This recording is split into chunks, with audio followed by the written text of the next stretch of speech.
باب الخوف من الشرك وقول الله عز وجل إن الله لا يغفر أن يشرك به ويغفر ما دون ذلك لمن يشاء وقال الخليل عليه السلام واجنبني وبني أن نعبد الأصنام وفي الحديث أخوف ما أخاف عليكم الشرك الأصغر فسئل عنه فقال الرياء وعن ابن مسعود رضي الله عنه أن رسول الله صلى الله عليه وسلم قال من مات وهو يدعو من دون الله ندا دخل النار رواه البخاري ولمسلم عن جابر رضي الله عنه أن رسول الله صلى الله عليه وسلم قال من لقي الله لا يشرك به شيئا دخل الجنة ومن لقيه يشرك به شيئا دخل النار.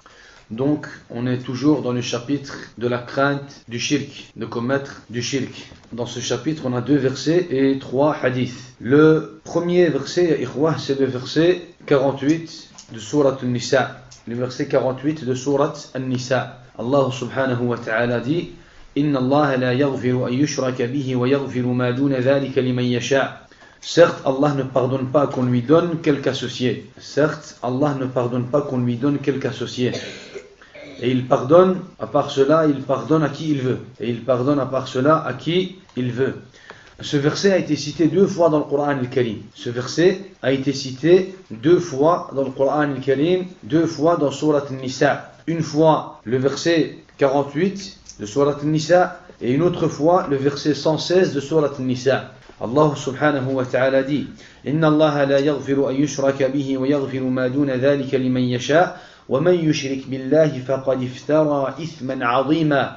Ça c'est le verset 48 de Surat An-Nisa. Certes, Allah ne pardonne pas qu'on lui donne quelque associé, à part cela il pardonne à qui il veut. Mais quiconque donne à Allah quelque associé commet un énorme péché ou attribue mensongèrement à Allah un grand péché. Le verset suivant ou le deuxième verset Inna Allah la yaghfiru an yushraka bihi wa yaghfiru ma duna dhalika liman yasha' وَمَنْ يُشْرِكْ بِاللَّهِ فَقَدْ ضَلَّ ضَلَالًا بَعِيدًا. Ça c'est le verset 116 de Surat An-Nisa. Allah ne pardonne pas qu'on lui donne quelque associé. À part cela, il pardonne à qui il veut. À part cela, il pardonne à qui il veut. Quiconque donne des associés à Allah s'égare très loin dans l'égarement. Ce verset, ya ikhwa, Inna Allah la yaghfiru an yushraka bihi wa yaghfiru ma duna dhalika liman yasha'. Ce verset, ahkamu ayatin fi shirk. Akhwafu ayatin fi shirk. Arja ayatin fi tawhid. C'est comme ça que les ulama ont dit. Ils ont dit ce verset أحكم آية في الشرك أخوف آية في الشرك وأرجى آية في التوحيد. Qu'est-ce que ça veut dire? أحكم آية في الشرك, ça veut dire que c'est le verset le plus muhkam. إن الله لا يغفر أن يشرك به ويغفر ما دون ذلك لمن يشاء. C'est le verset le plus muhkam qui nous parle du shirk. C'est le verset le plus muhkam, ahkamu ayatin fi shirk. Pourquoi? Parce que dans ce verset, Allah subhanahu wa ta'ala, il nous cite le jugement du shirk et le jugement des mushrikines. Dans ce verset, Allah subhanahu wa ta'ala, il nous cite un jugement. Wallahu yahkumu la mu'aqqiba li hukmihi. Lorsqu'Allah subhanahu wa ta'ala, il juge, personne ne peut intervenir à son jugement. Personne ne peut remettre son jugement en question. Allahu yahkumu la mu'aqqiba li hukmihi. Et dans ce verset, Allah subhanahu wa ta'ala, il nous parle de la situation du shirk et des mushrikines. Allah subhanahu wa ta'ala, il nous informe dans ce verset, il nous informe de son jugement dans ce verset, qu'il ne pardonne pas le shirk, qu'il ne pardonne pas le shirk, et qu'il ne pardonnera pas les mushrikines, et qu'il ne pardonnera pas les mushrikines. C'est pour cela que quand on va parler du shirk, on va dire le verset le plus muhkam dans le shirk, c'est le verset 48 et le verset 116 de Surat An-Nisa. Inna Allah la yaghfiru an yushraka bihi. Allah Azza wa Jal ne pardonne pas qu'on lui commette du shirk. Allah Azza wa Jal ne pardonne pas qu'on lui donne un associé. C'est un verset muhkam. Même en se basant sur ce verset, ya ikhwa, on est capable de répondre à beaucoup de shubuhat. Allah subhanahu wa ta'ala, il nous dit dans ce verset, il nous cite dans ce verset son jugement. Et le jugement d'Allah Azza wa Jal est muhkam. Et le jugement d'Allah Azza wa Jal ne peut pas être mis en quoi? En question. Et dans ce verset, le jugement nous dit qu'Allah subhanahu wa ta'ala ne pardonne pas le shirk et il ne pardonne pas les mushrikines. Il ne pardonne pas le shirk et il ne pardonne pas les mushrikines. Le deuxième point, akhwafu ayatin fi shirk. Akhwafu ayatin fi shirk. Ce verset, c'est le verset qui nous avertit le plus du shirk, ou qui nous fait le plus peur de commettre et de tomber dans le shirk, qui nous fait peur de commettre du shirk. C'est le verset qui nous fait peur de tomber dans le shirk. C'est le verset qui nous met en garde du shirk et qui nous montre la gravité, qui nous explique la gravité du shirk. Pourquoi ? Parce qu'Allah subhanahu wa ta'ala, il nous informe justement dans ce verset qu'il ne pardonne pas le shirk. Et si Allah subhanahu wa ta'ala, lui, ne pardonne pas ce péché, si Allah subhanahu wa ta'ala, lui, ne pardonne pas le shirk, cela voudrait dire que celui qui va commettre le shirk, il est dans un égarement et il est dans une perdition, on va dire, totale. Il est perdant ici sur terre et dans l'au-delà. Celui qui va commettre le shirk, il est perdant. Pourquoi ? Parce qu'Allah Azza wa Jal ne pardonne pas ce péché. Allah subhanahu wa ta'ala ne pardonne pas le shirk. Inna Allah la yaghfiru an yushraka bihi. Ça fait peur, ya akhi. Ça fait peur. Pourquoi ça fait peur ? Parce qu'Allah subhanahu wa ta'ala, il nous informe dans ce verset que le shirk, c'est pas un péché qui va être pardonné. C'est pas un péché pardonnable. Allah subhanahu wa ta'ala ne pardonne pas le shirk. C'est pour cela que ça fait peur. Celui qui va commettre le shirk, qui va mélanger le shirk à ses adorations, Allah subhanahu wa ta'ala nous cite dans ce verset que ce péché ne sera pas pardonné. Cela voudrait dire qu'il est perdant ici sur terre et dans l'au-delà. Cela voudrait dire qu'il sera parmi les perdants ici sur terre et dans l'au-delà. Al-khasara at-tamma wa arja ayatin fi at-tawhid. C'est le verset qui donne le plus d'espoir à propos du tawhid. C'est le verset qui donne le plus d'espoir à propos du tawhid. Pourquoi ? Parce qu'Allah Azza wa Jalla, dans la première partie, il parle de quoi ? Il parle du shirk. Et dans la deuxième partie, il parle des péchés qui sont en dessous du shirk. Inna Allah la yaghfiru an yushraka bihi wa yaghfiru ma duna dhalika liman yasha. Certes, Allah ne pardonne pas qu'on lui donne quelque associé.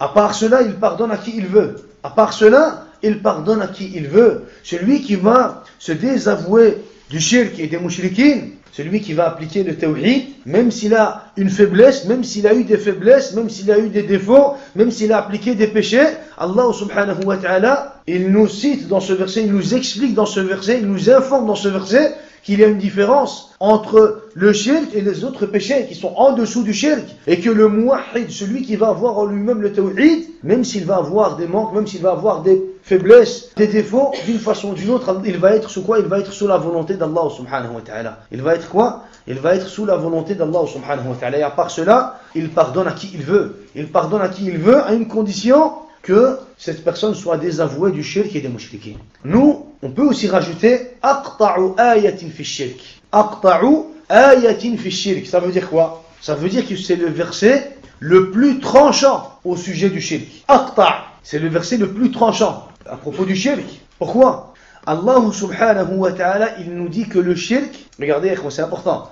Allah subhanahu wa ta'ala, il nous dit que le shirk, c'est un péché qui n'est pas pardonné. Sauf pour celui qui va se repentir. Sauf pour celui qui va se repentir. C'est encore un autre sujet. Celui qui va se repentir du shirk, Allah Azza wa Jalla, il va accepter son repentir s'il est sincère. Walakin dans ce verset, Allah subhanahu wa ta'ala, il nous informe en utilisant des termes. Inna Allah, certes Allah. Inna Allah la yaghfiru an yushraka bihi. Allah subhanahu wa ta'ala, il nous informe dans ce verset qu'il ne pardonne pas le shirk, walakin en utilisant des mots qui appuient sur le sens de ce verset, qui appuient le sens de ce verset.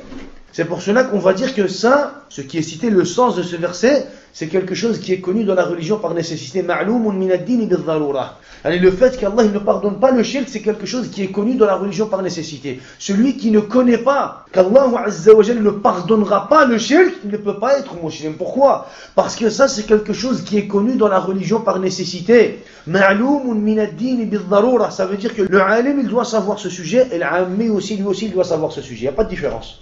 Le musulman, le musulman, il doit savoir. Le musulman, il doit savoir qu'Allah Azza wa Jalla ne pardonne pas le shirk. Inna Allah la yaghfiru an yushraka bihi wa yaghfiru ma duna dhalika liman yasha. Inna Allah la yaghfiru an yushraka bihi wa yaghfiru ma duna dhalika liman yasha. Deux fois dans Surat An-Nisa. Deux fois dans Surat An-Nisa. Donc, c'est un sujet qui est connu dans la religion par nécessité. Ça veut dire que tu ne peux pas ignorer. Ça veut dire que si tu es musulman, si tu entres dans l'islam, si toi tu veux être musulman, tu dois savoir la gravité du shirk. Tu dois savoir la gravité du shirk, ya akhi. Le shirk, c'est un péché qui n'est pas pardonné.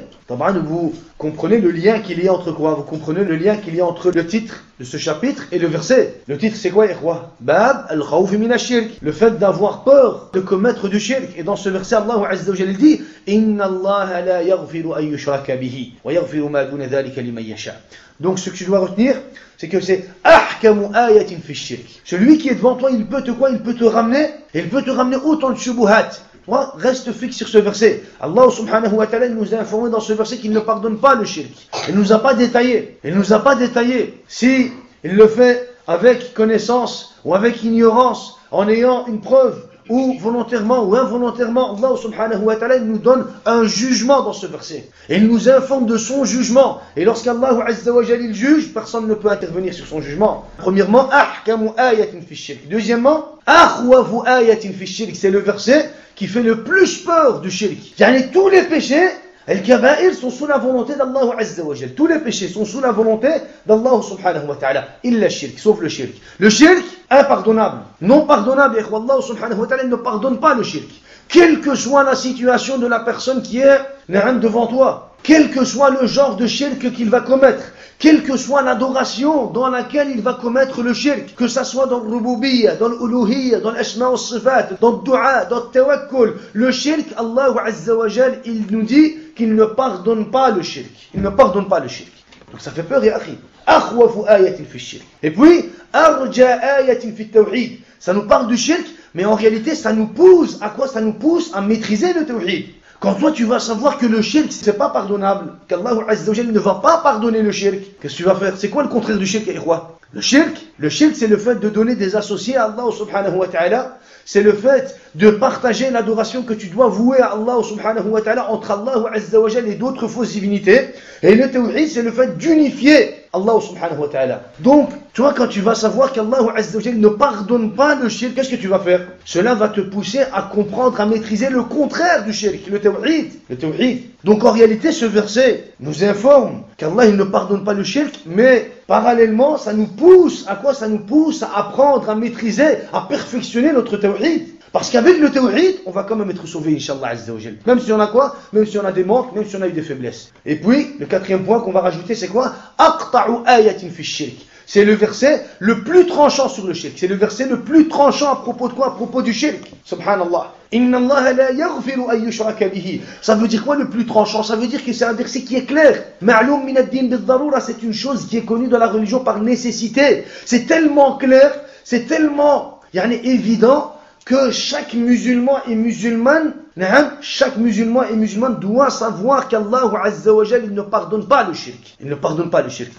En comprenant le sens réel du shirk, en comprenant tout d'abord le sens réel du shirk, ya ikhwa. Maintenant, dans le Coran al-Karim, ya ikhwa, on a un autre verset. Dans Surat Az-Zumar, le verset 53. Allah Azza wa Jal dit Inna Allah yaghfiru dhunuba jami'a. Inna Allah yaghfiru dhunuba jami'a. Innahu huwa al-ghafur rahim. Certes, Allah pardonne tous les péchés. Certes, Allah pardonne tous les péchés. Oui, c'est lui le pardonneur, le très miséricordieux. Dans les deux versets de Surat An-Nisa 48 et 116, Allah Azza wa Jalla dit Inna Allah la yaghfiru an yushraka bihi wa yaghfiru ma duna dhalika liman yasha. Et dans ce verset, Allah Azza wa Jalla dit Inna Allah yaghfiru dhunuba jami'a. Dans le verset du chapitre, Allah Azza wa Jalla dit certes, Allah ne pardonne pas qu'on lui donne quelque associé. Il ne pardonne pas le shirk. Et dans ce verset, dans Surat Az-Zumar, Allah subhanahu wa ta'ala dit, certes, Allah pardonne tous les péchés. Oui, c'est lui le pardonneur, c'est lui le très miséricordieux. Est-ce qu'il y a une contradiction entre ces versets? Il n'y a pas de contradiction, ya ikhwa. Les ulama, les mufassiroun, qu'est-ce qu'ils ont dit? Ils ont dit, هذه الآية في سورة الزمر في حق التائبين. Ce verset, c'est un verset qui nous parle de ceux qui vont appliquer le repentir. De ceux qui vont appliquer quoi? De ceux qui vont appliquer le repentir. لأن التائبين من الشرك يغفر له الشرك بالاتفاق. Ce verset, Inna Allah yaghfiru dhunuba jami'a. Certes, Allah pardonne tous les péchés. Certes, Allah pardonne tous les péchés. Les ulama, ils ont dit, ce verset, c'est un verset qui nous parle de ceux qui vont appliquer le repentir. de ceux qui vont revenir et qui vont demander le pardon, qui vont demander le repentir à Allah subhanahu wa ta'ala. Celui qui va demander le repentir, c'est normal qu'Allah azza wa jalla il va lui pardonner. C'est normal, ya akhi. Même s'il commet du kufr akbar, même s'il commet du shirk akbar, même s'il commet du nifaq akbar, c'est normal qu'Allah azza wa jalla il va quoi? Il va lui pardonner. Pourquoi? Parce qu'il s'est repenti, parce qu'il est revenu vers Allah subhanahu wa ta'ala, parce qu'il a fait la tawbah, ya ikhwa, parce qu'il a fait la tawbah. Donc ce verset, celui qui va te rapporter ce verset, parce qu'aujourd'hui le Jahmiya, le Murji'a, nous rapporte ce verset. Ils nous disent non, mais attendez, Allah azza wa jalla il dit dans le Coran al-Karim, Inna Allah yaghfiru dhunuba jami'a. Al-dhanb c'est quoi al-dhanb? Al-dhanb c'est le péché. Al-dhunub c'est les péchés. Donc qu'est-ce qu'ils ont dit? Ils ont dit attention, Allah subhanahu wa ta'ala il dit dans ce verset Inna Allah yaghfiru dhunuba jami'a. Certes Allah pardonne tous les péchés. Cela voudrait dire que même le shirk akbar, même le kufr akbar, même le nifaq akbar, tous ces péchés seront pardonnés par Allah subhanahu wa ta'ala. C'est comme ça qu'ils disent. Qu'est-ce qu'on va leur dire? On va leur dire hada batil. Ça c'est batil. C'est un mensonge que vous attribuez à Coran al-Karim. C'est un mensonge que vous attribuez à Allah subhanahu wa ta'ala. Parce que dans le Coran al-Karim, il n'y a pas de contradiction. Dans un verset, Allah azza wa jalla nous dit qu'il ne pardonne pas le shirk. Inna Allah la yaghfiru an yushraka bihi. Dans le verset, deux fois dans Surat An-Nisa, dans deux versets différents, Allah azza wa jalla nous dit qu'il ne pardonne pas le shirk. Et dans ce verset, il nous dit qu'il pardonne tous les péchés. Donc, il doit y avoir un sens bien précis. Ce verset, de Surat Al-Zumar, c'est quoi? C'est un verset qui parle des taïbin, de ceux qui sont revenus vers Allah subhanahu wa ta'ala, de ceux qui ont appliqué la tawbah, de ceux qui ont appliqué la tawbah. Et tabaran, ce tafsir a été rapporté par l'imam al-Tabari et encore d'autres savants. Ici, si on devait analyser les deux versets de Surat An-Nisa, le verset 48 et le verset 116. Ça c'est juste, on va dire, min bab al-fa'ida. C'est juste min bab al-fa'ida. Regardez subhanallah, dans le premier verset, Allah subhanahu wa ta'ala dit Inna Allah la yaghfiru an yushraka bihi wa yaghfiru ma duna dhalika liman yasha. À la fin du verset, il dit Wa man yushrik billahi faqad iftara ithman 'azima. Mais quiconque donne à Allah quelque associé commet un énorme péché. Mais en réalité, faqad iftara. Iftara c'est quoi? Iftara c'est le fait de mentir, c'est le fait d'attribuer un mensonge à Allah subhanahu wa ta'ala. Vous savez? Donc en réalité, mais quiconque donne à Allah quelque associé attribue mensongèrement à Allah un énorme péché. Et quiconque donne à Allah quelque associé attribue mensongèrement un énorme péché à qui? À Allah subhanahu wa ta'ala. C'est dans le premier verset. Dans le deuxième verset, Allah subhanahu wa ta'ala, il dit Inna Allah la yaghfiru an yushraka bihi wa yaghfiru ma duna dhalika liman yasha.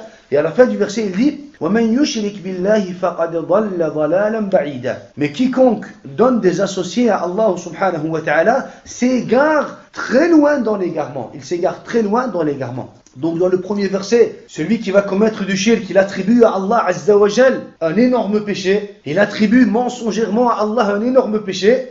Et dans le deuxième verset, Allah subhanahu wa ta'ala dit que celui qui va commettre du shirk, il va s'égarer très loin dans l'égarement.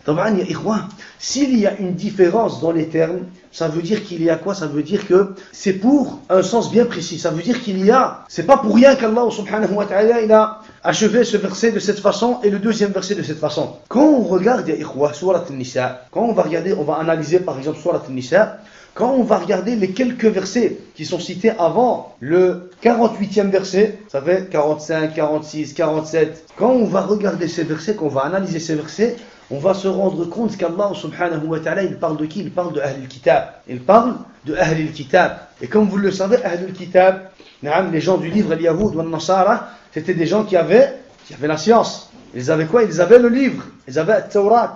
Ils avaient l'Injil. Ils avaient la science. Ahl al-Kitab. Ils avaient la science dans quoi? Dans le livre qu'Allah azza wa jalla a révélé à Moussa alayhi salam, à Isa alayhi salam.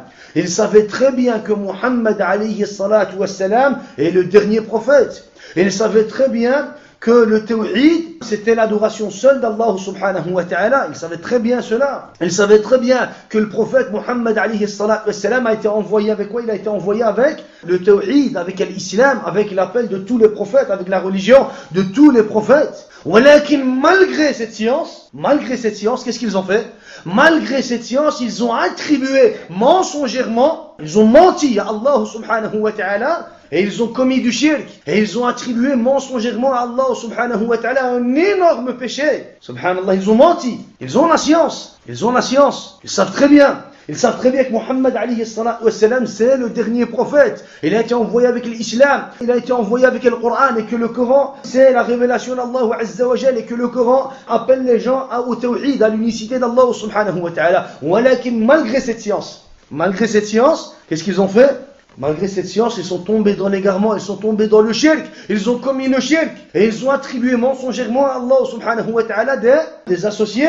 Donc ils ont commis un énorme péché. C'est pour cela qu'Allah subhanahu wa ta'ala, il a achevé ce verset de cette façon, parce que ça convient, c'est ce qui convient à ce verset. C'est pour cela qu'à la suite du verset, Allah Azza wa Jalla, quand il continue avec le verset 49, il dit Alam tara ila alladhina yuzakkuna anfusahum. N'as-tu pas vu, ya Muhammad, ne vois-tu pas ceux qui vont se vanter avec leur personne? C'est qui? C'est les Yahoud. Qu'est-ce qu'ils ont dit? Nahnu abna'ullahi wa ahibba'uh. Ils ont dit on est les enfants d'Allah, on est les bien-aimés d'Allah subhanahu wa ta'ala. Subhanallah. Vous prétendez être les enfants, les fils d'Allah, les enfants d'Allah, les bien-aimés d'Allah, mais vous commettez quand même du shirk, donc vous attribuez mensongèrement à Allah un énorme péché. Subhanallah. Walakin, quand tu vas continuer à lire Surat An-Nisa, avant d'arriver au verset 116, 112, 113, 114, 115, tu vas remarquer qu'Allah Azza wa Jalla, il parle des mushrikines. Il parle des mushrikines. Et al-mushrikoun, vous le savez, al-mushrikoun, c'était différent par rapport à qui? Par rapport à al-kitab. Al-mushrikoun, ils n'avaient pas de quoi? Ils n'avaient pas de science. Les mushrikoun n'avaient pas de science, et ikhwa. Walakin, malgré cela, le prophète, alayhi salatu wassalam, il est apparu entre eux. Al-mushrikoun, les mushrikoun de la Mecque n'avaient pas de science. Et le prophète Muhammad, alayhi salatu wassalam, il est apparu entre eux. Il leur a fait la da'wah, il leur a expliqué. Il est venu avec l'hidayah, avec la guidance. Walakin, malgré cela, malgré que le prophète, alayhi salatu wassalam, il a vécu avec eux, il a été avec eux, il leur a fait la da'wah, il a été proche d'eux, malgré cela, ils sont tombés dans l'égarement. C'est pour cela qu'Allah Azza wa Jalla dit فَقَدْ ضَلَّ ضَلَالًا بَعِيدًا. Et quiconque donne des associés à Allah s'égare très loin dans l'égarement. Il s'égare très loin dans l'égarement. Subhanallah. Pourtant, le prophète, alayhi salatu wassalam, il était proche de vous. Il était là, il était avec vous, il vous a expliqué. Walakin, c'est vous qui avez choisi l'égarement. Et en donnant des associés à Allah subhanahu wa ta'ala, vous êtes tombés dans l'égarement, mais dans un égarement évident. C'est pour ça que dans le verset suivant, en réalité, il n'invoque que des femelles. Allah subhanahu wa ta'ala, c'est comme ça qu'il dit. Ce ne sont que des femelles que ces associateurs invoquent en dehors d'Allah subhanahu wa ta'ala. Pourquoi? Parce que les mushrikoun, ils avaient quoi? Ils avaient une habitude, à chaque fois qu'ils voulaient adorer une fausse divinité, qu'est-ce qu'ils faisaient? Ils déduisaient un nom au féminin d'un des noms d'Allah subhanahu wa ta'ala pour l'utiliser pour cette fausse divinité. Par exemple, la pierre qui était adorée ou les quelques statues qui étaient adorées, par exemple, comme intermédiaire au temps du prophète alayhi salatu wassalam, les mushrikoun les avaient nommés comment? Allat. Allat, c'est pris de quoi? C'est pris de Allah. Ils avaient déduit un nom, ils avaient transformé le nom Allah en, on va dire, un autre nom féminin. Et ils ont utilisé ce nom. Pourquoi ils ont utilisé ce nom? Pour une fausse divinité. Allat. Al-Aziz, qu'est-ce qu'ils ont dit? Ils ont dit Al-Uzza. Al-Mannan, ils ont dit quoi? Ils ont dit Al-Manat. Al-Manat. C'est pour cela qu'à la suite du verset, tout de suite après, Allah Azza wa Jalla dit In yad'una min dunihi illa inatan. Ce ne sont que des femelles qu'ils invoquent en dehors d'Allah subhanahu wa ta'ala. Donc, subhanallah, quand tu regardes le premier verset, Allah subhanahu wa ta'ala, il l'a achevé d'une façon bien précise. Pourquoi? Parce qu'il parle d'Ahl Kitab.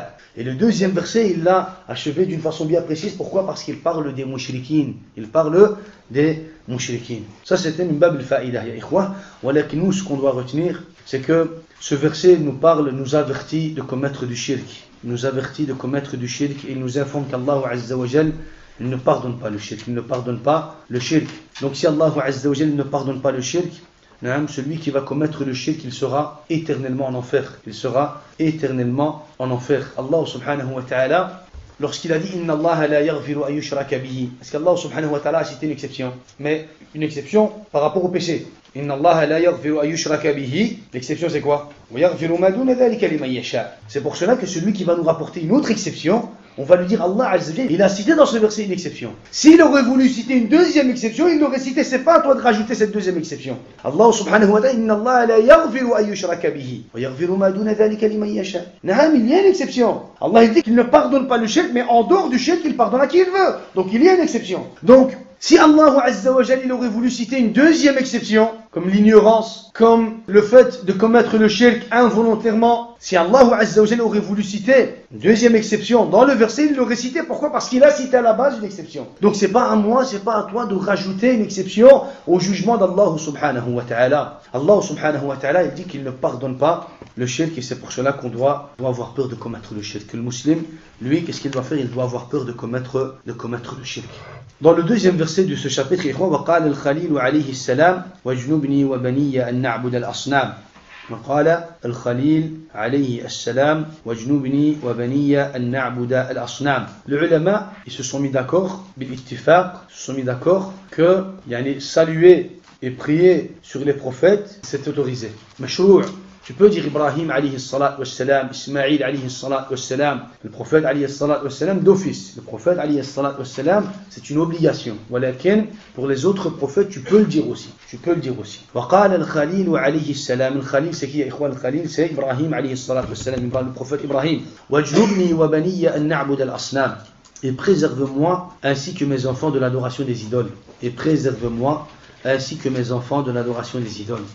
Dans ce verset, Allah subhanahu wa ta'ala nous parle du prophète Ibrahim alayhi salat wa salam. Ibrahim alayhi salat wa salam, et il nous cite son invocation. Ibrahim alayhi salat wa salam, il a invoqué Allah azza wa jalla en disant wajnubni wa baniya an na'bud al-asnam. Et préserve-moi ainsi que mes enfants de l'adoration des idoles. Préserve-moi et mes enfants de commettre du shirk. Préserve-moi et mes enfants de tomber dans le shirk. De tomber dans le shirk. C'est qui a invoqué cette invocation? C'est qui a prononcé cette invocation? Ibrahim alayhi salat wa salam. Allah azza wa jalla, lorsqu'il parle du prophète Ibrahim alayhi salat wa salam dans le Coran, il dit wa Ibrahim alladhi awfa. Ibrahim qui a tenu parfaitement sa promesse. Dans un autre verset, Allah azza wa jalla, quand il parle d'Ibrahim alayhi salat wa salam, il dit ja'a rabbahu biqalbin salim. Ja'a rabbahu biqalbin salim. Et quand Ibrahim est venu à son Seigneur avec un cœur saint, dans un autre verset, lorsqu'Allah Azza wa Jalla il parle du prophète Ibrahim, إِذْ قَالَ لَهُ رَبُّهُ أَسْلِمْ قَالَ أَسْلَمْتُ لِرَبِّ الْعَالَمِينَ. Quand ton Seigneur lui avait dit, et rappelle-toi, ya Muhammad, quand ton Seigneur lui avait dit, soumets-toi, quand ton Seigneur avait dit à Ibrahim, soumets-toi, il dit, je me soumets au Seigneur de l'univers, je me soumets au Seigneur de l'univers. Dans un autre verset, Allah Azza wa Jalla il parle du prophète Ibrahim, il dit, وَاتَّخَذَ اللَّهُ إِبْرَاهِيمَ خَلِيلًا. Et Allah avait pris Ibrahim pour ami privilégié. Dans un autre verset, il parle d'Ibrahim et il dit Inna Ibrahim kana ummatan qanitan lillahi hanifan wa lam yakun minal mushrikin. Ibrahim était un guide parfait. Il était soumis à Allah, voué exclusivement à lui, et il n'était pas du nombre des mushrikin, des associateurs. Ibrahim alayhi salat wa salam, il a été éprouvé avec son peuple. Il a été éprouvé avec un Namrud, le Tarout de son époque. Ibrahim alayhi salat wa salam, il a été éprouvé avec ses enfants. Il a été éprouvé avec ses épouses. Il a été éprouvé avec sa personne. Il a été éprouvé. Et à chaque fois, devant chaque épreuve, Ibrahim alayhi salat wa salam, il a fait quoi? Il a fait preuve de quoi? Il a fait preuve d'amour et de sincérité envers Allah Azza wa Jal. Allah Azza wa Jal, c'est pour cela qu'il dit وَمَنْ يَرْغَبُ عَنْ مِلَّةِ إِبْرَاهِيمَ إِلَّا مَنْ سَفِهَ نَفْسَهُ وَلَقَدِ اصْطَفَيْنَاهُ فِي الدُّنْيَا وَإِنَّهُ فِي الْآخِرَةِ لَمِنَ الصَّالِحِينَ. Qui donc pourrait refuser la religion d'Ibrahim? Qui pourrait refuser la religion d'Ibrahim sinon celui qui sème son âme dans la sottise? En dehors de l'idiot, de l'imbécile, du sot, de celui qui n'a pas d'aql. En dehors de l'imbécile, qui peut refuser la religion d'Ibrahim alayhi salat wa salam? Qui peut refuser le tawhid et le chemin d'Ibrahim alayhi salat wa salam, si ce n'est que celui qui est imbécile, qui ne réfléchit pas, qui n'a pas de conscience, qui n'a pas de cerveau, qui ne voit pas la réalité des choses, car très certainement nous l'avons choisi en ce monde et dans l'au-delà, et il est certes du nombre des gens de bien. Subhanallah, Ibrahim alayhi salat wa salam. Ibrahim alayhi salat wa salam, celui qui a fait cette invocation, c'est Ibrahim, c'est lui qui a cassé les statues. وَتَاللَّهِ لَأَكِيدَنَّ أَصْنَامَكُمْ بَعْدَ أَن تُوَلُّوا مُدْبِرِينَ. C'est lui qui a cassé les statues. Ibrahim alayhi salat wa salam, c'est lui qui a cassé les statues. Il en a profité pourquoi? Pour casser les statues. Malgré cela, Qu'est-ce qu'il a fait? Il a invoqué Allah. Il n'a pas dit moi j'ai cassé les statues et de toute façon alhamdulillah, moi j'ai frappé ces statues, j'ai cassé ces statues, alhamdulillah maintenant je suis sauvé, moi et mes enfants sont sauvés. Non, il n'a pas dit cela. Qu'est-ce qu'il a dit? Wajnubni wa baniya an na'bud al-asnam. Ibrahim alayhi salatu wassalam, c'est lui, Ibrahim alayhi salatu wassalam, qui a été jeté, qui a mis son fils Ismaïl par terre pour pouvoir le sacrifier pour Allah Azza wa Jal. C'est lui. C'est lui qui a été éprouvé de cette façon, ya ikhwa. Ibrahim alayhi salatu wassalam, il a été éprouvé avec son fils Ismaïl. Allah Azza wa Jal, il lui a demandé de quoi? Il lui a demandé de le sacrifier pour lui. Et Ibrahim alayhi salatu wassalam, qu'est-ce qu'il a fait? Il l'a mis par terre, il l'a mis sur son front et il s'est apprêté à le sacrifier. Allah Azza wa Jal lui a rapporté et lui a donné une récompense, subhanallah, un mouton du paradis, subhanallah al-azim. Il n'a pas dit, moi j'ai reçu de toute façon un mouton du paradis, une récompense du paradis. Naam, j'ai réussi cette épreuve. Wajnubni wa baniya an na'bud al-asnam. J'ai pas besoin d'invoquer ni pour moi, ni pour mon fils Ismaïl. Non, il a quand même invoqué Allah Azza wa Jal. Il a quand même invoqué Allah subhanahu wa ta'ala. Wajnubni wa baniya an na'bud al-asnam.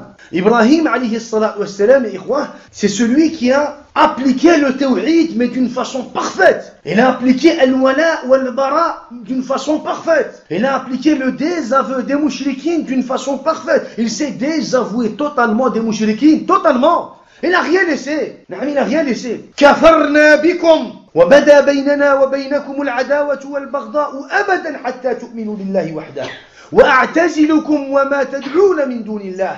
Qu'est-ce qu'il a fait? Il a pratiqué ou il a appliqué le bara'atu min ash-shirki wa ahlihi d'une façon parfaite. C'est désavoué des mouchriquines. Il s'est désavoué des mouchriquines de son peuple, de son père. ولكن malgré cela, il a quand même invoqué Allah Azza wa Jal. Il a dit wajnubni wa baniya an na'bud al-asnam. Il s'est écarté des mouchriquines. Chauffe, à un tel point. Il a dit wa'a'tazilukum. Ibrahim alayhi salam, il dit à son peuple wa'a'tazilukum, quand il a été jeté dans le feu.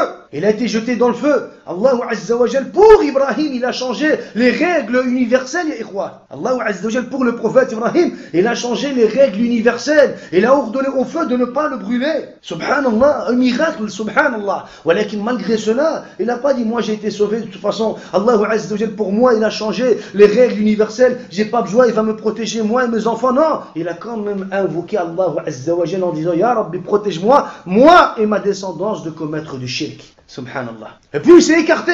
Et en plus de cela, il s'est écarté de son peuple. Quand il a été jeté dans le feu et qu'Allah Azza wa Jal l'a sauvé, il s'est écarté. Et wa'a'tazilukum inni muhajirun ila rabbi sayahdin. Il est parti. Il a dit moi je pars. Il a quitté son peuple et il s'est dirigé. Et il s'est dirigé vers d'autres territoires, vers d'autres pays. Subhanallah. Pourquoi? Pourquoi il a fait ça? Pour préserver sa personne. Pour préserver sa famille, ses enfants, préserver Sarah et Hajar, Ismaïl et Ishaq, pour les préserver, de commettre de quoi? De commettre le shirk. Malgré cela, il a dit wajnubni wa baniya an na'bud al-asnam. Protège-moi, préserve-moi, moi et mes enfants de commettre quoi? De l'adoration des idoles, de commettre du shirk. Ibrahim alayhi salam, imam al-muwahhidin. Imam, quand on parle d'Ibrahim alayhi salam, on parle de imam al-muwahhidin. Subhanallah. On parle de Abul Anbiya, du père de tous les prophètes qui sont venus après lui. De tous les prophètes qui sont venus après lui. Subhanallah. Le grand-père de tous les prophètes. Le grand-père des muwahhidin, des muslimines. Subhanallah. Walakin malgré cela, il avait peur de tomber dans le shirk. Il avait peur de commettre le shirk. Il avait peur d'être touché par le shirk. C'est pour cela qu'il dit wajnubni wa baniya an na'bud al-asnam. Protège-moi ya Rabbi. Ya Rabbi, protège-moi de commettre le shirk. Protège-moi de tomber dans le shirk. Protège-moi et mes enfants et ma descendance de tomber, de commettre de l'adoration des idoles, de tomber dans le shirk. Faites dua ya akhi. Faites dua. Subhanallah. Wajnubni wa baniya an na'bud al-asnam. Subhanallah. Le chapitre, c'est le fait d'avoir peur de tomber dans le shirk. C'est la crainte du shirk. La crainte du shirk. Ibrahim alayhi salatu wassalam, ya akhi. Si lui, il a eu peur et qu'il a invoqué Allah Azza wa Jal pour ne pas tomber dans le shirk, pour qu'il le préserve de tomber dans le shirk, qu'est-ce que nous on doit faire aujourd'hui? Qu'est-ce que nous on doit faire, ikhwa, aujourd'hui? C'est pour cela qu'un des tabi'in, il dit, Ibrahim al-Taymi, il dit qui peut donc se sentir en sécurité après le prophète Ibrahim alayhi salam? Si le prophète Ibrahim alayhi salam, malgré ce mérite qu'Allah Azza wa Jalla lui a donné, il a dû invoquer Allah subhanahu wa ta'ala. Subhanallah, wa man ya'manu al-bala'a ba'da khalilillahi Ibrahim. Et qui peut se sentir donc en sécurité après le prophète Ibrahim alayhi salatu wassalam? L'imam Sufyan al-Thawri al-Tabi'in, il dit la même chose. Il dit وَمَنْ يَأْمَنُ الْبَلَاءَ بَعْدَ إِبْرَاهِيمَ. Et qui peut se sentir en sécurité après le prophète Ibrahim alayhi salatu wassalam? إِذْ كَانَ إِبْرَاهِيمُ alayhi السلام يَخْشَى وَيَخَافُ مِنَ الْوُقُوعِ فِي الشِّرْكِ بِاللَّهِ. Lui, Ibrahim, Khalil al-Rahman, Abu al-Anbiya, Imam al-Muwahhidin, il avait peur de tomber dans le shirk. Il avait peur. De quoi il avait peur? De tomber dans le shirk. Il dit فَكَيْفَ بِغَيْرِهِ مِنَ النَّاسِ. Qu'est-ce qu'on va dire des autres, des gens? Allah Azza wa Jal, il l'a choisi comme ami privilégié. Ibrahim alayhi salam, ya akhi. Qu'est-ce qu'on va dire? Qu'est-ce qu'on va dire, subhanallah? Il dit فَكَيْفَ بِغَيْرِهِ مِنَ النَّاسِ. Même si le prophète Ibrahim alayhi salam, imaginez-vous, il a eu le besoin d'invoquer Allah Azza wa Jal. Il a eu quoi? Il a eu le besoin d'invoquer Allah subhanahu wa ta'ala pour ne pas tomber dans le shirk, pour ne pas tomber dans le kufr, dans la mécréance, dans l'association. Il a invoqué Allah pour lui et pour ses enfants. Que dire de ceux qui sont en dessous? Que dire de ceux qui sont, on va dire, qui ont moins de mérite que le prophète Ibrahim alayhi salam? On comprend aussi de ce verset que le fait d'avoir peur, du shirk, c'est un degré très haut du tawhid. C'est un degré très haut du tawhid. Car plus le musulman va maîtriser, plus le musulman il va maîtriser le tawhid, plus il va maîtriser le tawhid, et plus il va avoir peur de quoi? Il va avoir peur de commettre et de tomber dans le shirk. Subhanallah. Le musulman, plus il va connaître le tawhid, l'unicité d'Allah Azza wa Jal, plus il va vouloir se soumettre à Allah Azza wa Jal, plus il va avoir en lui-même le tawhid, et plus il va avoir peur de tomber dans le shirk. C'est normal, ya akhi. C'est normal. C'est pour cela qu'on comprend de ce verset que le fait d'avoir peur du shirk, c'est un degré très haut. Dans le tawhid, le prophète Ibrahim, lui-même il avait peur de tomber dans le shirk. Lui-même il a invoqué Allah Azza wa Jal. Lui-même il a invoqué Allah subhanahu wa ta'ala pour qu'il le préserve, pour qu'il le protège de tomber dans le shirk. Ça prouve que l'anbiya ou le mursalin, eux-mêmes ils avaient peur de quoi? Ils avaient peur de commettre du shirk, ils avaient peur de tomber dans le shirk, ils avaient peur de commettre ce péché. Plus tu vas connaître le tawhid, et plus tu vas avoir peur. Et moins tu vas connaître le tawhid, et moins tu vas avoir peur de commettre le shirk. Subhanallah. Ça c'est sunnatullah fil ard. Tu vas rencontrer des gens qui ne connaissent pas le tawhid, Ils vont tout simplement prononcer le mot tawhid avec leur langue, qui ne connaissent pas le tawhid, qui n'ont pas compris le tawhid, qui ne connaissent pas la réalité du tawhid, qui n'ont pas pris le temps d'apprendre et de lire et de perfectionner et de maîtriser leur tawhid. Tu vas les voir, eux ils ont facile de quoi? Eux ils n'ont pas peur du shirk. Tu vas les voir, ils vont commettre du shirk, ils vont se prendre avec les mouchriquins, et ils vont faire leurs adorations avec les mouchriquins, ils vont faire le wala avec les mouchriquins, en croyant que quoi? En croyant que dans ce qu'ils sont en train de faire, il y a une maslaha. Subhanallah. En croyant que ce qu'ils sont en train de faire, c'est bien, c'est pour la da'wa, ou c'est pour encore autre chose. Subhanallah. Ils n'ont pas peur. Le musulman, il a peur, ya akhi. Le musulman, il a peur de tomber dans le shirk. Le musulman, il a peur. Amma celui qui ne connaît pas le tawhid, qui ne sait pas le tawhid, juste khalas, il a quelques notions, il a lu quelques versets, quelques hadiths, peut-être quelques livres sur le tawhid, walakin il n'a pas concrétisé son tawhid, lui, il n'a pas peur du shirk. Lui, tu vas le voir, et il va plus prendre la défense des mouchriquins que de la religion d'Allah Azza wa Jal. Subhanallah. Lui, tu vas le voir, il va plus prendre la défense des mouchriquins que la défense de la religion d'Allah subhanahu wa ta'ala, des jugements d'Allah subhanahu wa ta'ala, parce qu'il n'a pas peur. Lui, khalas, moi je suis muwahhid, je suis musulman, moi j'ai le tawhid, moi j'ai compris le tawhid, moi j'ai lu kitab al-tawhid, moi j'ai lu usul al-thalatha, khalas, il se croit en sécurité. Subhanallah. Même le prophète Ibrahim n'était pas en sécurité, il demande à Allah Azza wa Jal, il invoque Allah pour qu'il le protège de commettre du shirk, et toi tu te crois en sécurité.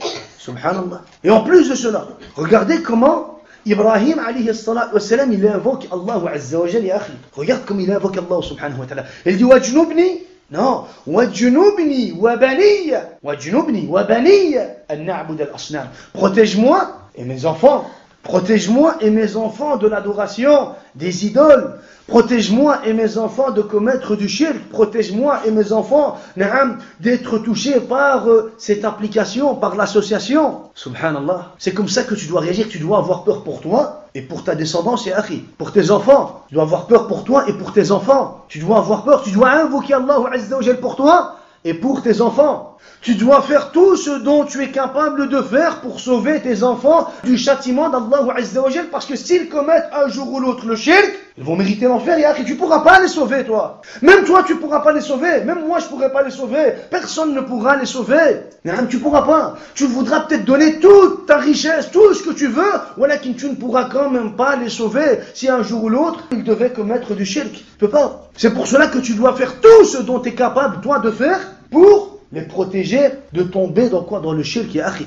Aujourd'hui, la plupart des gens, tu les vois, ils font tout pour protéger leurs enfants de quoi? On va dire des mal de la vie d'ici-bas. Et ils font tout pour qu'ils aient, par exemple, une belle vie, de l'argent, un travail, une voiture, une maison. Subhanallah. Mata'a ad-dunya, les biens de la vie d'ici-bas. Tu vois aujourd'hui, la plupart des gens, la majorité des gens ne pensent qu'au bien de la vie d'ici-bas, subhanallah. Ils ne veulent pas qu'un mal les touche, ici sur terre, en ce qui concerne la vie d'ici-bas. Walakin l'akhira, il n'y a aucun problème. L'akhira, il n'y a aucun problème.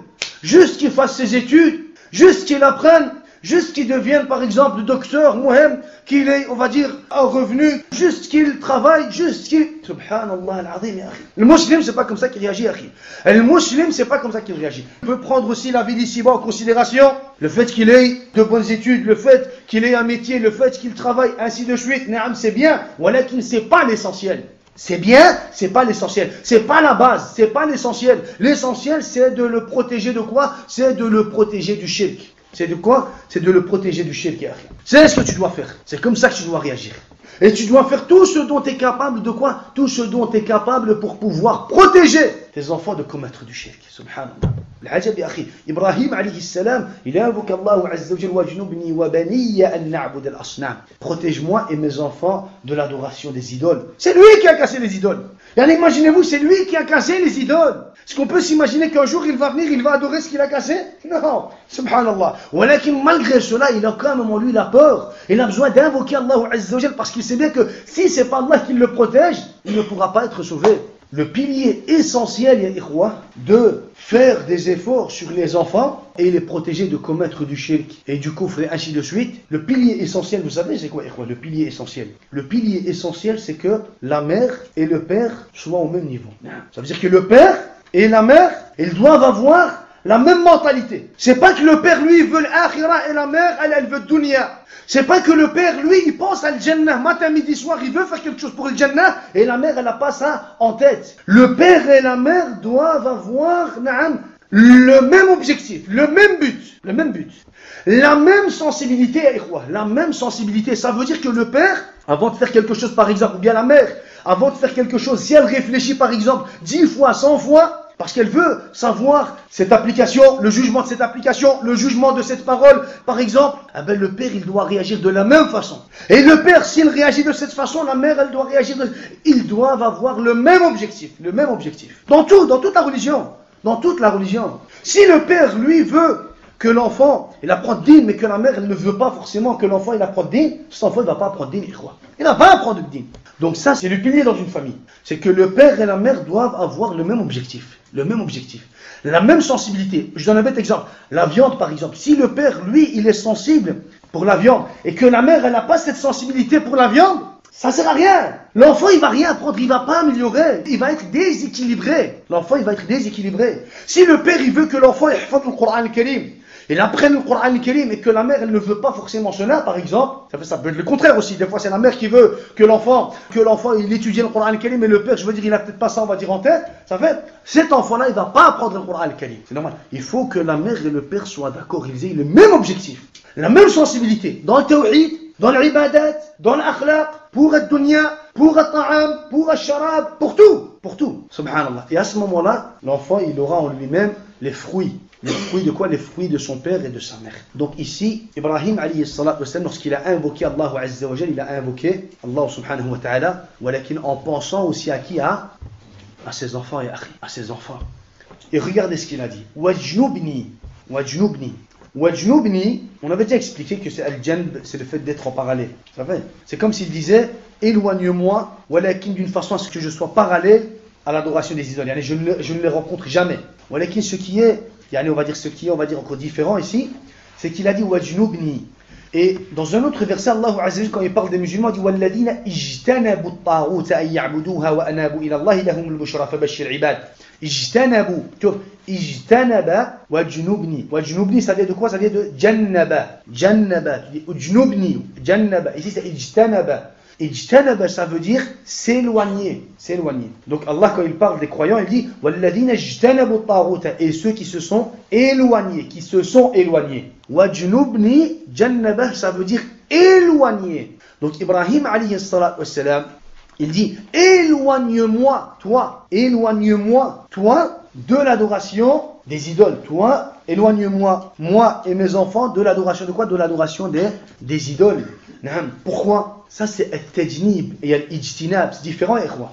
Al-ijtinab, c'est l'action des croyants, de l'insan. Amma al-tajnib, c'est l'action d'Allah subhanahu wa ta'ala. C'est lui qui va te protéger. Ibrahim alayhi salam, c'est comme s'il voulait dire Ya Rabbi, moi j'ai fait ce que j'ai à faire. J'ai cassé les statues, j'ai quitté mon peuple et j'ai fait des efforts. Walakin, khalas. Wajnubni, c'est toi qui dois me protéger. Moi j'ai fait ce que j'ai à faire. Maintenant, c'est toi qui dois me protéger. Si tu ne me protèges pas, Ya Rabbi, moi je vais tomber dans quoi? Dans l'égarement. Si tu ne me protèges pas, je vais très certainement tomber dans quoi? Dans l'égarement. Donc, at-tajnib, wajnubni, c'est l'acte d'Allah subhanahu wa ta'ala. C'est comme s'il disait, Ya Rabbi, il n'y a que toi. Il n'y a que toi qui peux me protéger de quoi? Qui peut me protéger de cet égarement. De l'adoration des idoles ou bien du shirk. Même si tu as de la science, même si tu as fait des efforts, tout ça, ça ne va pas te sauver. Tu peux être le fils du plus grand savant, tu peux être le plus grand savant, tu peux faire partie de la meilleure tribu, tu peux faire partie de la descendance même du prophète alayhi salatu wassalam. Tout ça, ça ne va pas te sauver. Tout ça, c'est pas tout ça qui va te sauver, c'est le tawhid qui va te sauver. C'est le tawhid qui va te sauver. Même le fait que tu dises, moi je suis muwahhid, ça ne va pas te sauver, akhi. C'est quoi qui va te sauver? C'est ce que tu as réellement en toi-même. C'est ce qu'Allah subhanahu wa ta'ala, c'est ça qui va te sauver, akhi. C'est ça qui va te sauver. C'est pour ça que tu dois demander à Allah subhanahu wa ta'ala, matin, midi, soir, Ya Rabbi thabbitni, Ya Rabbi thabbitni, Ya Rabbi waffiqni, Ya Rabbi wajnubni, Ya Rabbi wahfadni, Ya Rabbi wa'ajirni. Tu dois invoquer Allah subhanahu wa ta'ala pour toi et pour tes enfants. Si Allah il te facilite, la tâche sera facile. Si Allah azza wa jalla veut te rendre la tâche difficile, et il n'y a personne qui pourra te la faciliter. Personne. Tu peux être qui tu veux. Personne ne pourra te faciliter cette tâche. C'est pas avec l'intelligence que tu vas être sauvé du shirk. Non. C'est pas avec l'intelligence. C'est pas avec la philosophie que tu vas être sauvé du shirk. C'est pas avec des théories que tu vas être sauvé du shirk. Non. C'est avec ce que tu as en toi. C'est avec ce que tu as en toi que tu vas être sauvé du shirk. Bi'idhnil wahid al-ahad. On va reprendre le verset juste un peu avant. Allah subhanahu wa ta'ala, au début du verset. Wajnubni wa baniya an na'budu al-asnam. Au début du verset, Allah subhanahu wa ta'ala dit wa idh qala Ibrahim rabbi ij'al hadha al-balada aminan. Et rappelle-toi quand Ibrahim dit à son Seigneur, ô mon Seigneur, fais de cette cité un lieu sûr. Fais de cette cité un lieu sûr. Wajnubni wa baniya an na'budu al-asnam. Et préserve-moi ainsi que mes enfants de l'adoration des idoles. Et puis il te cite un argument. Il cite un argument. Il dit Rabbi innahunna adlalna kathiran minan nas. Oh mon Seigneur, les idoles ont égaré beaucoup de gens. Les idoles ont égaré beaucoup de gens. Subhanallah. Il te cite en réalité l'argument qui fait en sorte qu'Ibrahim alayhi salatu wassalam, il a peur. Pourquoi il a peur? Parce que les idoles ont égaré beaucoup de gens. Le shirk a égaré beaucoup de gens. Le shirk a égaré beaucoup de gens. Et c'est quelque chose de dangereux. Et c'est quelque chose qui est propagé. Et quelque chose qui est propagé, c'est toujours encore plus dangereux que quelque chose qui n'est pas propagé. C'est comme un virus, un virus. Ça fait la grippe.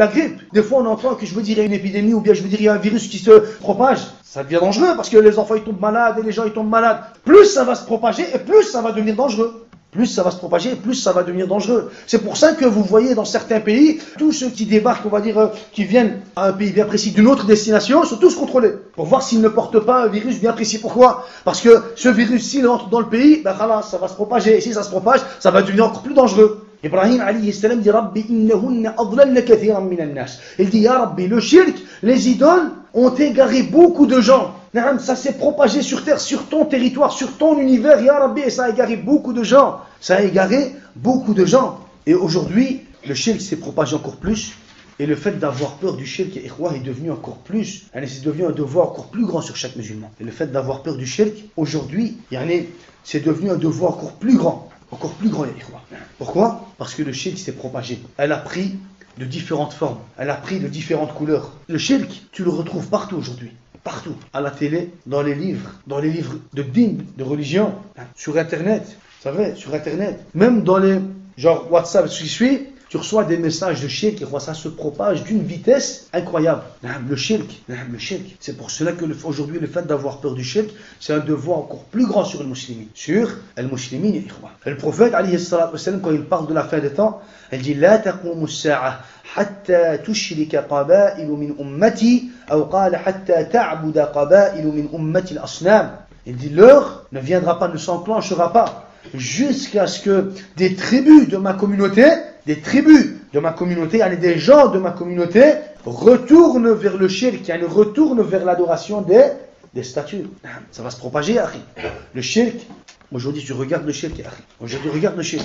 Et il y a des tombes partout, des tombes, des morts qui sont adorés, des pierres, des arbres, des créatures, des millions de tombes qui sont adorées en dehors d'Allah subhanahu wa ta'ala, Des créatures, des pierres, des shubuhat, des soi-disant awliya, des shuyukh qui sont adorés, des salatin, des tawarid qui sont adorés en dehors d'Allah subhanahu wa ta'ala. Subhanallah. C'est le shirk, ça c'est le shirk, ça c'est le shirk. Et le shirk, subhanallah, elle prend de forme chaque jour, elle change de forme chaque jour, et à chaque moment, subhanallah, tu peux rencontrer le shirk. À chaque moment, tu peux rencontrer le shirk. C'est pour cela que tu dois prendre garde. Et c'est pour cela que le prophète alayhi salatu wassalam dit badiru bil a'mali fitanan ka qita'il layli al-mudlim يصبح الرجل مسلما ويمسي كافرا ويصبح كافرا ويمسي مسلما سبحان الله. Le prophète alayhi salatu wassalam dit dépêchez-vous de faire de bonnes actions, de bonnes œuvres avant qu'il y ait des fitnas comme les ténèbres de la nuit. Pourquoi? Parce que pendant les fitnas, pendant les tentations qui ressemblent aux ténèbres de la nuit, l'homme yusbihu ar-rajulu mu'minan wa yumsi kafira. Au matin, tu le vois, il est croyant. Le soir, tu le vois, il est mécréant. Subhanallah. Pourquoi ça? Tellement qu'il n'y a plus de stabilité dans la religion. Au matin, tu le vois, il est croyant. Et le soir, tu le vois, il est mécréant. Au matin, il est croyant. Pourquoi? Parce qu'il est avec Ahl al-Tawhid. Et le soir, tu le vois, il est mécréant. Pourquoi? Parce qu'il est avec Ahl al-Shirk. Et le soir, tu le vois, il va se coucher, il rentre chez lui à la maison, il est musulman, croyant. Et le matin, quand tu le rencontres, tu le vois, il est mushrik. Il est kafir. Subhanallah. Ça, c'est des tentations, ça. Ça, c'est des tentations, il fitan. Le prophète dit, badiru bil a'mal, dépêchez-vous de faire de bonnes actions. Et imaginez-vous, il dit ça à qui, ikhwa? Le prophète, il dit ça à sahaba. Le prophète, il dit ça à sahaba. Il leur dit, dépêchez-vous de faire de bonnes actions, de maîtriser votre tawhid, de perfectionner votre tawhid, vos adorations, vos ibadat, votre prière, votre zakat, votre siyam, les invocations, et le dua. Badiru, ça veut dire dépêchez-vous. Avant qu'il y ait ces fitnas qui vont quoi? Ces fitnas qui vont bouleverser la croyance du musulman, la croyance du musulman. Subhanallah. Ibrahim alayhi salatu wassalam, il a peur du shirk pour lui et pour ses enfants. As-sahaba radwanullahi alayhim, on a déjà parlé des sahaba. Quand Ibn Abi Mulaika, il avait dit qu'il avait rencontré 30 des sahaba, et ils avaient tous peur d'être touchés par le grand nifaq. Par le nifaq. Ibrahim alayhi salatu wassalam, et il a peur du shirk akbar pour lui et pour ses enfants. As-sahaba radwanullahi alayhim, ils ont peur de nifaq, ils ont peur de l'hypocrisie pour eux. Ils ont peur d'être touchés par l'hypocrisie. Une trentaine de compagnons. Ibn Abi Mulaika, il dit, j'ai rencontré 30 des compagnons et ils avaient tous peur. Ils avaient tous peur de quoi? Ils avaient tous peur d'être atteints, touchés par un nifaq. Ils avaient peur d'être des munafiqin. Subhanallah. Et aujourd'hui, tu vois l'homme, subhanallah, al-azim, il a mis un pied sur un autre pied et il dit, moi, alhamdulillah, je suis tawhid, moi, je suis muwahid, et moi, je fais ça, et moi, je fais ça. Subhanallah, al-azim. Ça, c'est pas le tawhid, ça, ikhwa. Et moi, ça fait autant d'années que je suis dans le tawhid, et moi, ça fait autant d'années que je fais des efforts, et moi, alhamdulillah, j'ai compris le tawhid. Non, ikhwa, le musulman, il réagit pas comme ça. Le musulman, il réagit comme Ibrahim, alayhi salatu wassalam. Le musulman, le moment où il va réagir de cette façon, c'est fini. Le musulman, au moment où il va réagir de cette façon, il va dire, moi, alhamdulillah, ya akhi, moi, ça fait des années que je suis là-dedans, et alhamdulillah. Allez, au moment où il va réagir de cette façon, ça veut dire que lui, il s'est fermé toutes les portes, il est perdant. C'est fini. Au contraire, le musulman, il doit quoi? Le musulman, il doit avoir peur, ya akhi. Il doit avoir peur pour lui et pour ses enfants. Il doit avoir peur de tomber dans le shirk, de commettre le shirk. Il doit avoir peur. Il doit avoir peur des fitnas, parce qu'on ne sait pas les fitnas, comment, allez, quel genre de fitnas on va rencontrer. Vous savez, on ne sait pas. Personne d'entre nous ne sait le genre de fitna qu'il va rencontrer, on ne sait pas. C'est pour cela qu'on doit avoir quoi? Qu'on doit avoir peur, et ikhwa. Qu'on doit avoir peur. Dans Kashf al-Shubuhat, le livre qu'on a déjà expliqué auparavant. وفي هذا الحديث, dans le hadith dans lequel il parle de Dhat Anwat, si vous vous rappelez. Il dit, وفي هذا الحديث, dans ce hadith, أن المسلم بل العالم قد يقع في أنواع من الشرك. Il dit on comprend de ce hadith, le hadith de Zat Anwat, il dit on comprend de ce hadith que le musulman, ou même l'alim, le savant, le musulman, ou il dit même peut-être le savant, on comprend de ce hadith que le musulman, ou même peut-être le savant, peuvent tomber ou ils peuvent appliquer des applications de shirk. وهو لا يعلمها sans le savoir. فيفيد التعلم والتحرز. Il dit cela, ça prouve quoi? Ça nous pousse à apprendre mieux le shirk, mieux le tawhid, ça doit nous pousser. Il dit ce hadith, ça doit nous pousser justement à quoi? Ça doit nous pousser à apprendre, à perfectionner, à mieux apprendre, à encore plus, le tawhid et le shirk. Et à prendre garde. التعلم والتحرز, c'est ce que tu dois apprendre. Et tu dois prendre garde aussi. Et il dit وأن قول الجهال التوحيد فهمناه. Et la parole, on comprend de ce hadith que la parole des juhal, des ignorants, nous le tawhid on l'a compris, cette parole, les ignorants qu'est-ce qu'ils vont dire? Nous le tawhid on l'a compris. Min a'zamil jahli wa maka'id ash-shaytan. Et dit on comprend que la parole des juhal, que quand eux ils vont dire, nous le tawhid on l'a compris, et il dit on comprend subhanallah qu'en réalité cette parole en elle-même c'est du jahl, c'est de l'ignorance. Cette parole en elle-même c'est du jahl, c'est de l'ignorance. Et c'est quoi? C'est un piège. C'est un piège de shaytan dans lequel ils sont tombés. Min a'zamil jahli wa maka'id ash-shaytan. Min a'zamil jahli wa maka'id ash-shaytan. Subhanallah. Donc ça, c'est un principe. Ça doit être un principe chez les musulmans. Ça doit être un principe chez les musulmans. À la suite du verset, qu'est-ce qu'Ibrahim alayhi salatu wassalam dit? فَمَنْ تَبِعَنِي فَإِنَّهُ مِنِّي. Quiconque me suit est des miens. Quiconque me suit dans le tawhid, dans l'adoration seul d'Allah Azza wa Jal, il fait partie des miens, ça veut dire qu'il fait partie de ma communauté. وَمَنْ عَصَانِي فَإِنَّكَ غَفُورٌ رَحِيمٌ. Quant à celui qui me désobéit, dans la traduction, pour te faire comprendre qu'il y a un sens sous-entendu, ils ont mis 3 points. Quant à celui qui me désobéit, 3 points. C'est toi le pardonneur, le très miséricordieux. Ibrahim alayhi salatu wa sallam, il parle de quoi? Wajnubni wa baniya an na'bud al-asnam. Ça va, il parle de shirk akbar. Et puis il dit faman tabi'ani fa innahu minni. Celui qui va me suivre, celui qui va m'obéir, il fait partie de ma communauté, alhamdulillah. Et wa man 'asani fa innaka ghafurur rahim. Quant à celui qui me désobéit, c'est toi le pardonneur et le très miséricordieux. Comment on va comprendre ce verset? Celui qui n'a pas de base, celui qui mélange tout, celui qui ne sait pas faire la différence entre le tawhid et le shirk, celui qui ne sait pas faire la différence entre la volonté de l'acte et la volonté du kufr, devant un verset comme celui-ci, tu vas le voir, il va être bloqué. Il va dire, subhanallah, le prophète Ibrahim alayhi salatu wassalam, il parle du shirk, et puis il dit que celui qui me suit, il fait partie de ma communauté, et que celui qui ne me suit pas et qui me désobéit, c'est toi le pardonneur, le très miséricordieux. Le premier sens qui va lui venir à la tête, et celui qui me désobéit, c'est toi le pardonneur, le très miséricordieux. Qu'est-ce que tu comprends? Tu comprends que Ibrahim alayhi salatu wassalam, comme s'il a invoqué Allah Azza wa Jal en lui disant Ya Rabbi, celui qui va me désobéir, pardonne-lui quand même son péché. Et ça c'est batil, ya ikhwa. Ça c'est batil. C'est pour cela que Abdullah ibn Umar, il dit Man fassara al-Qur'an bi ra'yihi faqad kafar. Celui qui va interpréter le Coran al-Karim en fonction de sa logique, de ses avis, de ses pensées, faqad kafar, il devient kafir. Il devient kafir, il devient mécréant. Tu peux pas, ya akhi. Si tu connais pas, tu sais pas, tu dis ya akhi, Allahu a'lam, je sais pas. Je vais regarder, je te dirai quoi. Quelqu'un, par exemple, il t'a ramené le verset Inna Allah yaghfiru dhunuba jami'a. Allah il pardonne tous les péchés. Toi, tu sais pas. Tu sais peut-être pas répondre, mais tu sais bien qu'Allah il pardonne pas le shirk. Donc reste fixe sur ce verset qui est muhkam.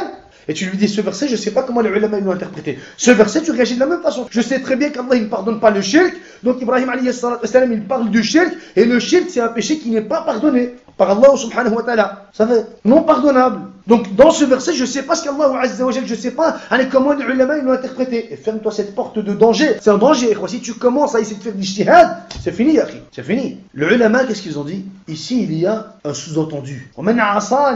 Et celui qui va me désobéir, madouna shirk, en dehors du shirk. Celui qui va me désobéir, celui qui va m'obéir fait partie de ma communauté. Mais celui qui va me désobéir, mais en dehors du shirk, qui va commettre des péchés, c'est toi al-Ghafour al-Rahim. Celui qui va m'obéir, mais qui va quand même commettre quoi? C'est celui qui va m'obéir, mais qui va quand même commettre des péchés. C'est toi le pardonneur en dehors du shirk. C'est toi le pardonneur, le très miséricordieux. Il y a d'autres savants qui ont dit quoi? Il y a d'autres savants qui ont dit Oman asani. Par contre, celui qui va me désobéir, et qui va commettre du shirk, et qui par après va appliquer le repentir, c'est toi le pardonneur et le très miséricordieux. On sous-entend le repentir. On sous-entend, les ulama, ils ont dit on va sous-entendre le repentir. Les premiers, ils ont dit quoi? Les premiers, ils ont dit on va sous-entendre les péchés en dessous du shirk, les péchés en dehors du shirk. Le deuxième groupe de savants ont dit on va sous-entendre le repentir. Celui qui va me désobéir et qui va commettre le shirk, mais qui par après va commettre le repentir, c'est toi, ya Rabbal Alamin, qui est le pardonneur et le très miséricordieux. Dans une autre, on va dire, interprétation, un troisième groupe de savants, qu'est-ce qu'ils ont dit? Ils ont dit on va sous-entendre quoi? On va sous-entendre un laps de temps. Ça veut dire quoi? Ya Rabbi, celui qui va, qui va me désobéir. Par contre, celui qui va me désobéir, Ya Rabbi, donne-lui un laps de temps. Donne-lui un laps de temps, donne-lui un moment de réflexion. Donne-lui l'occasion de quoi? De se repentir. Guide-le vers le droit chemin, car c'est toi, le pardonneur et le très miséricordieux. Les tafsirs que je viens de citer, c'est pas encore une fois, c'est pas khilaf tabat, c'est khilaf tanawwu', c'est pas, on va dire, une divergence dans laquelle il y a, on va dire quoi, une contradiction. Non, c'est une divergence dans les termes utilisés, dans les termes choisis. Vous savez, parce qu'en fait, compte, on a le même sens, on a toujours le même sens. Al-Muhim, ça c'est l'explication, on va dire, de la suite, ça c'est l'explication de la suite du verset. En résumé, on a les quelques hadiths, les trois hadiths, très courts.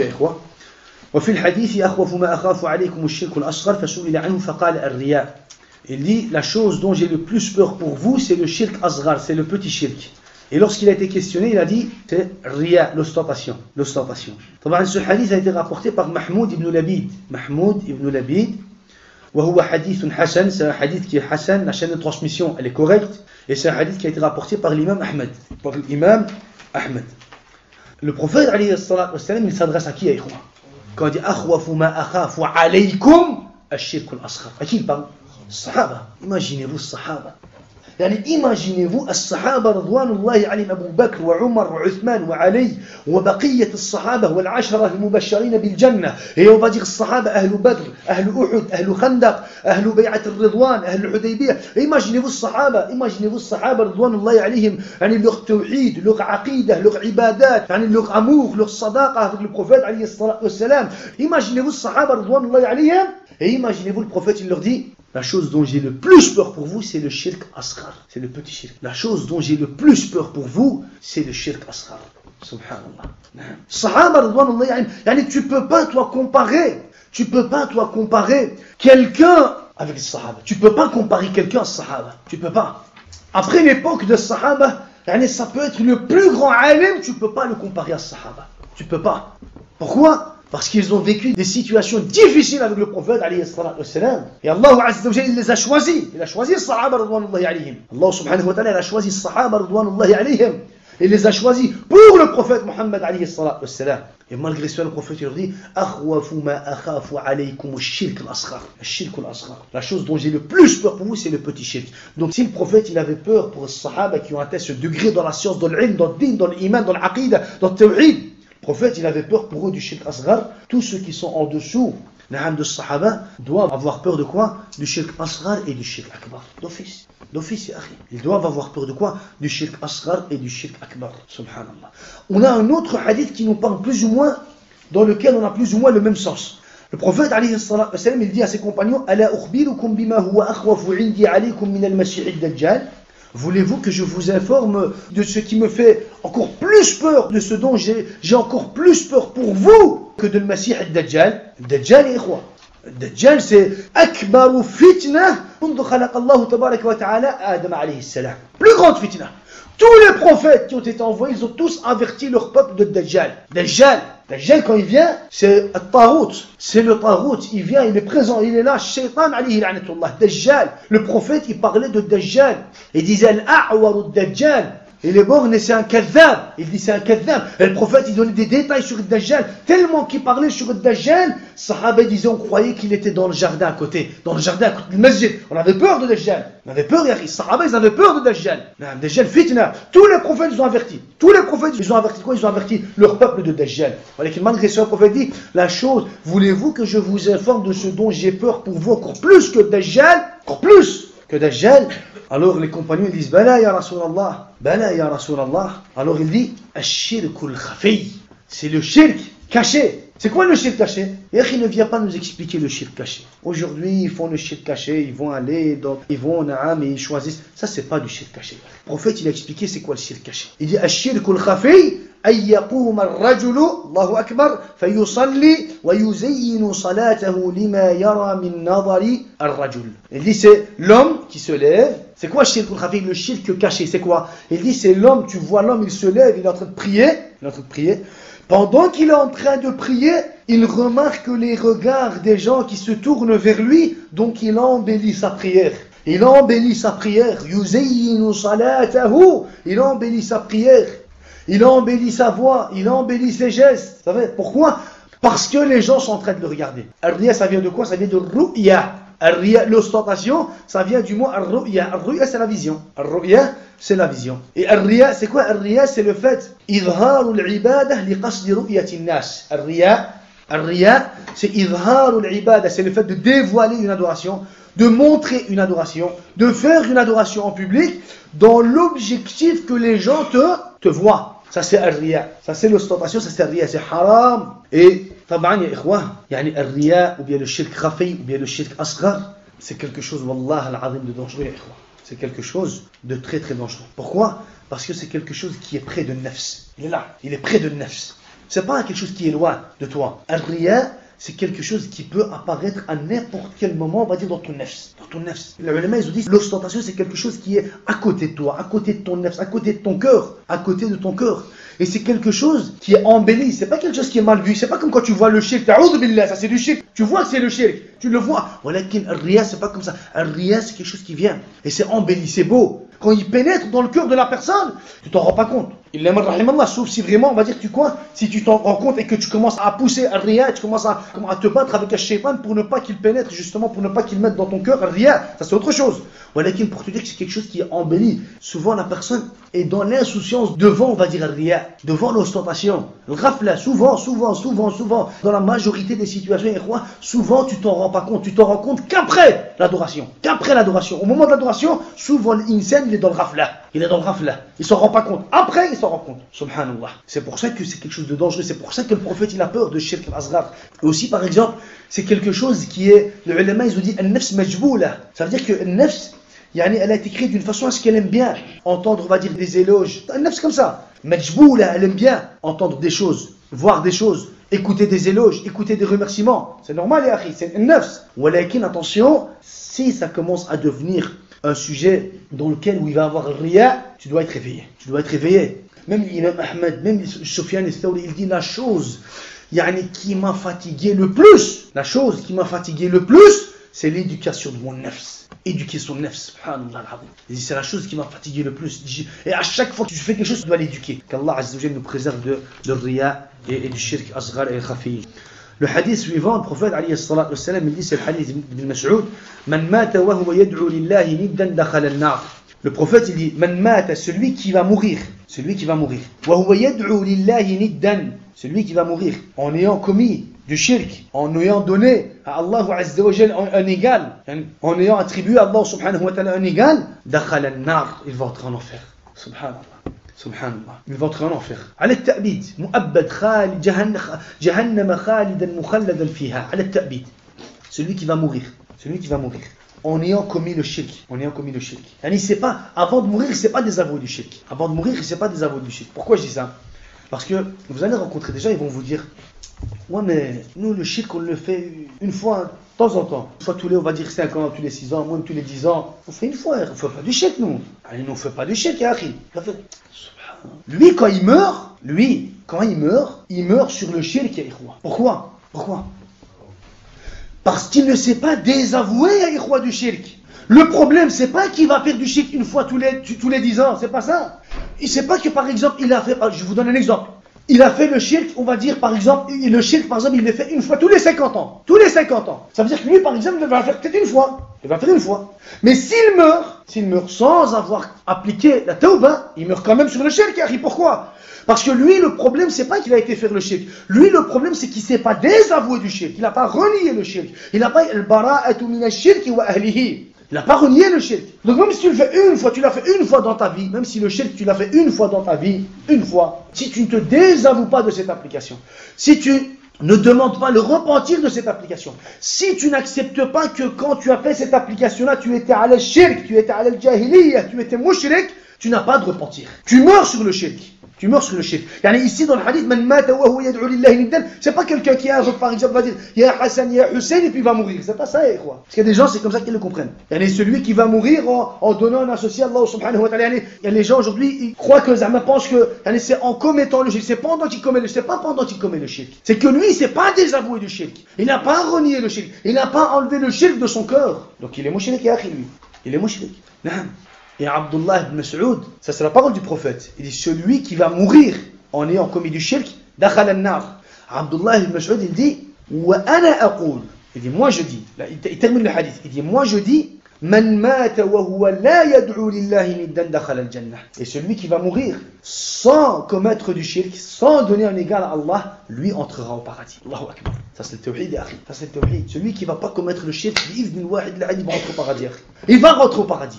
Celui qui ne commet pas le shirk, il va rentrer au paradis. Il a des manques, des faiblesses, Inch'Allah, il va compenser ou il va compléter ses manques, Inch'Allah. Walakin celui qui a le shirk, Wallah al-Azim, il peut être le plus grand savant, il peut être le plus grand adorateur ici sur terre. Vous savez, s'il commet le shirk, il va rentrer dans la Jahannam, khalidan mukhalladan fiha. C'est le prophète qui le dit. Et dans le dernier hadith, c'est Jabir ibn Abdillah qui rapporte le hadith, il dit que le prophète alayhi salatu wassalam a dit Man laqiya Allah la yushriku bihi shay'an dakhala al-jannah wa man laqiyahu yushriku bihi shay'an dakhala an-nar.